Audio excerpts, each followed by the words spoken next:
the amazing display of their talent in Oscar night. But I have a lot of questions.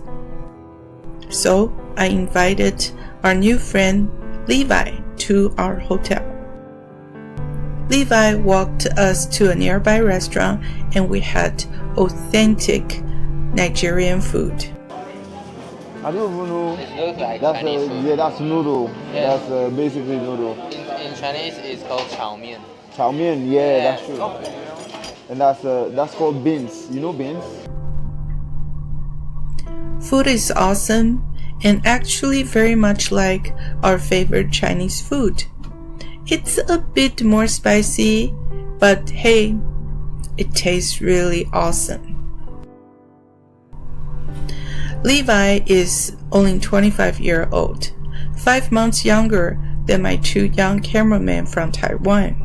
During our short stay in Lagos, we not only formed a friendship but also worked on 3 films. So, what is Nigerian famous? So, we are in Nigeria, and Nigeria is the giant of Africa, and is the 6th largest country with over 230 million people, and it's a fast-growing economy, and it's also an emerging market by the World Bank. Interesting, right? Yeah. But I think it's not really, because what I just said, you can learn from the book, from the library, and the internet. So I came to Lagos to learn from the Nigeria, from Nigerian. So talk about yourself, Levi. Okay, thank you very much, Daniel. My name is Levi Samuels, and like you rightly put, I'm a Nigerian.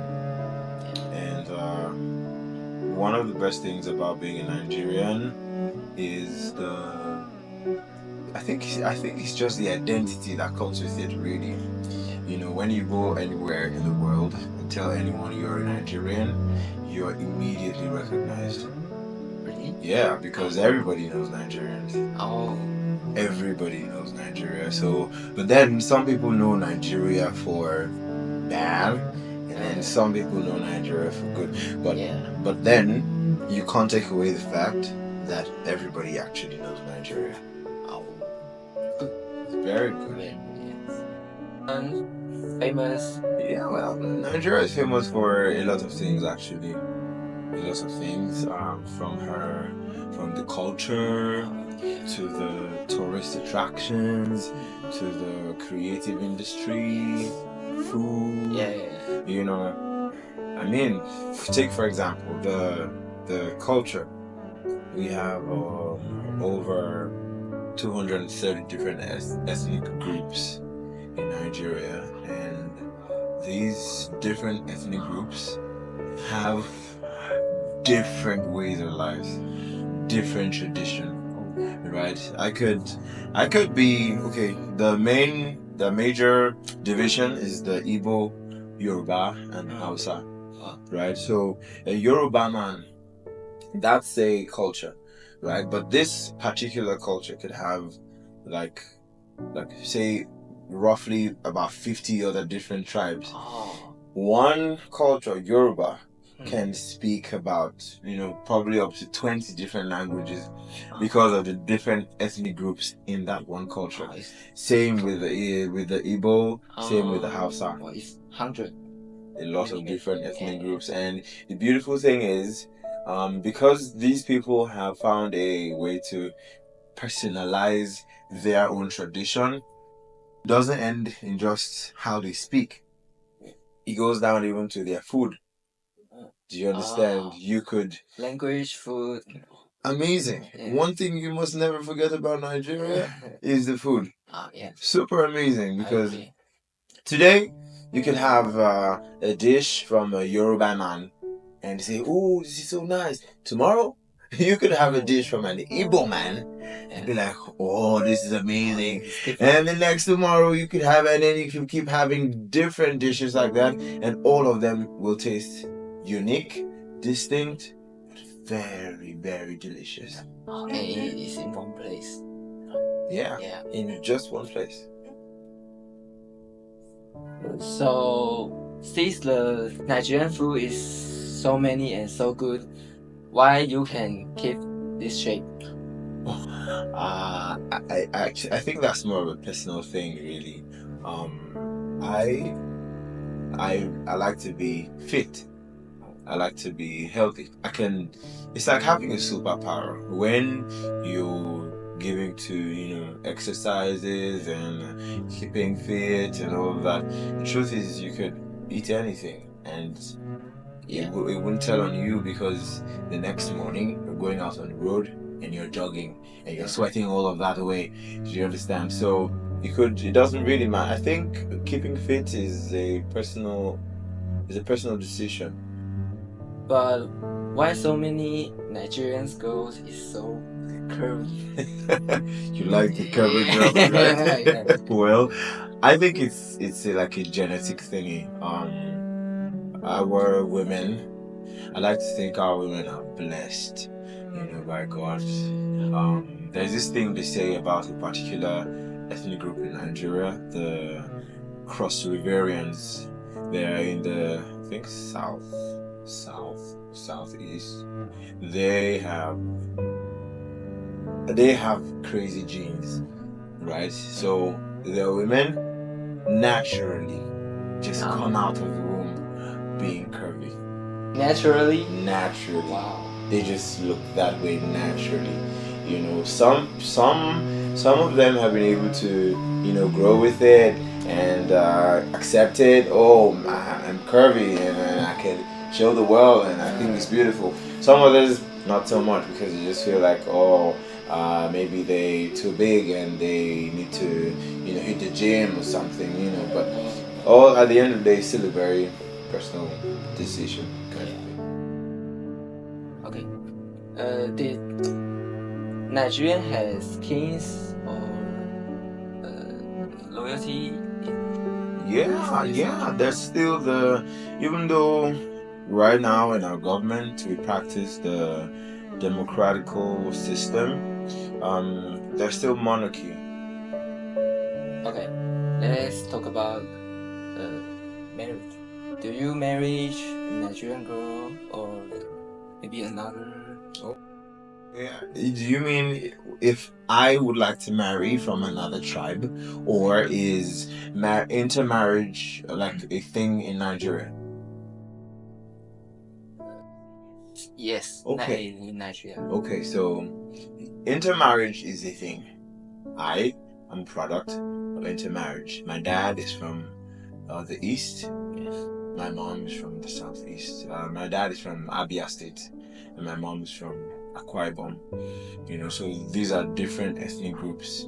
If you meet more people, you find more people tell you, "Oh, my mom is Yoruba, and my dad is Igbo," or they just intermarriage is a thing. It's normal.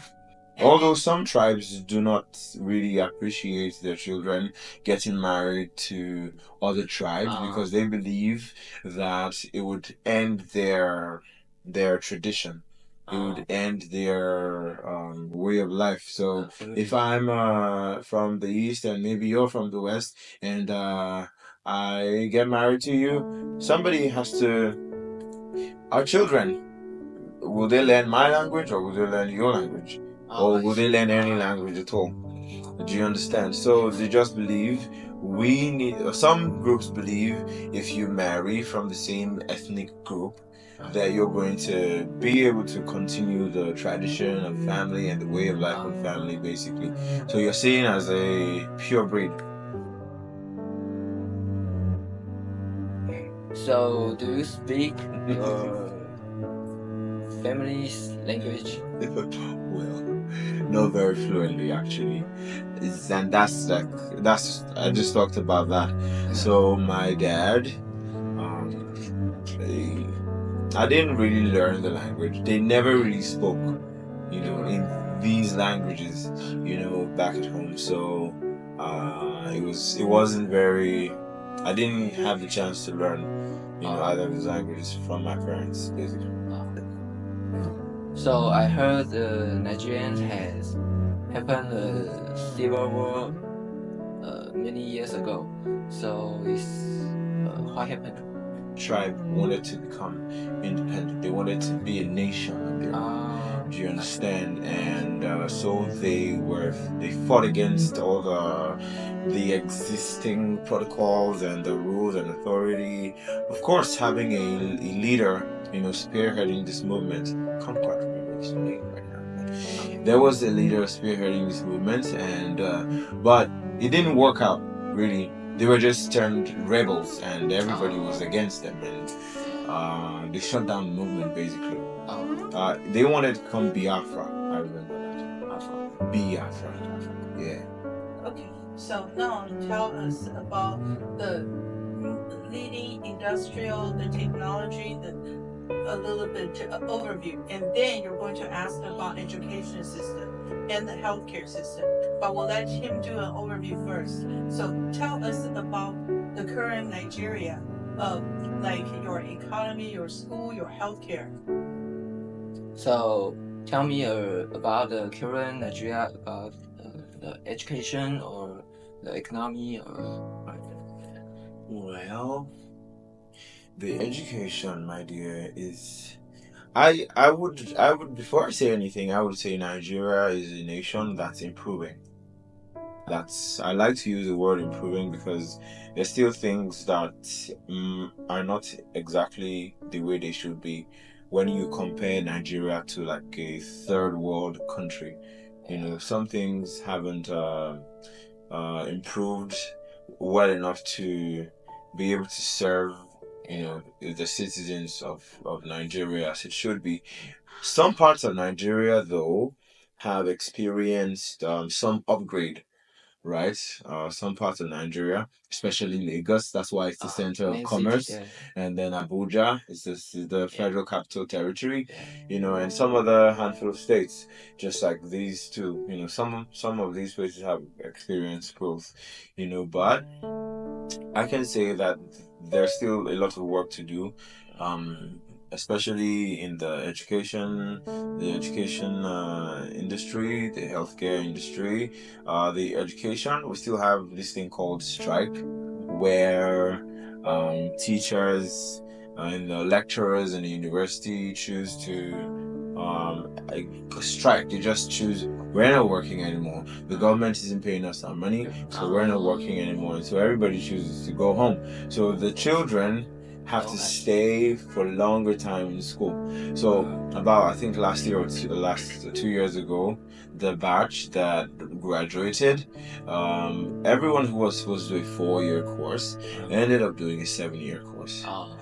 Because of the strike, right? So that is the governmental system directly affecting the educational system.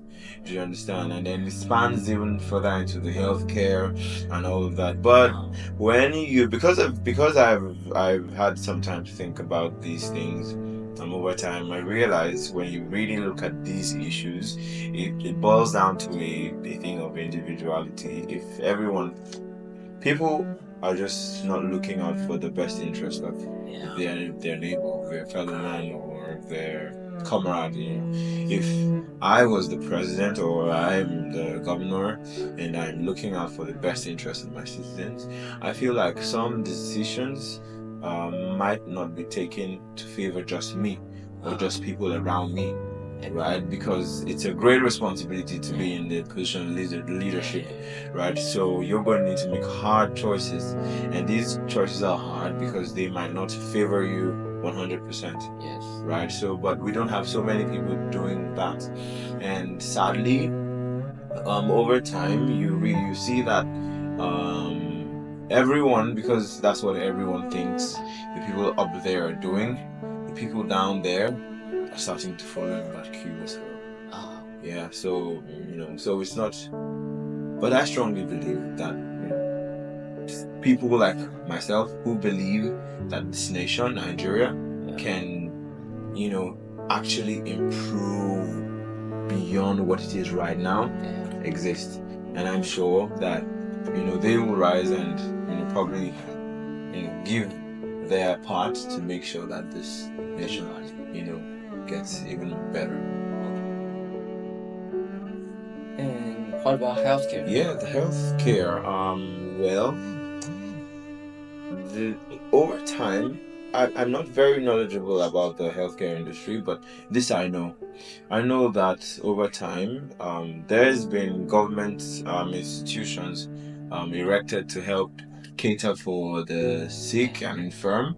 But so far, I have seen that private healthcare institutions have better facilities. Yeah, to take care of sick people and stuff. But the downside is the private healthcare is really expensive. And not just expensive, really selfish, because it's for personal gain, right? So everyone, the organizers are looking out for themselves. Yes, they're healthcare and they're trying to make sure that you're getting well, but it's business at the end of the day, right? And so they're trying to watch out for themselves too. So, as a young person, what is your ambitions for the future?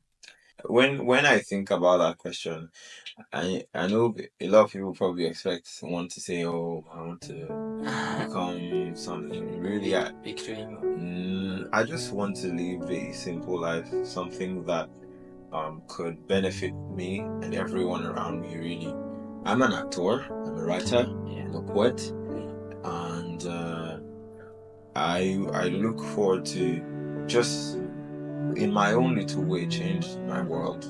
Basically, in my own little way, affect this person, affect that person.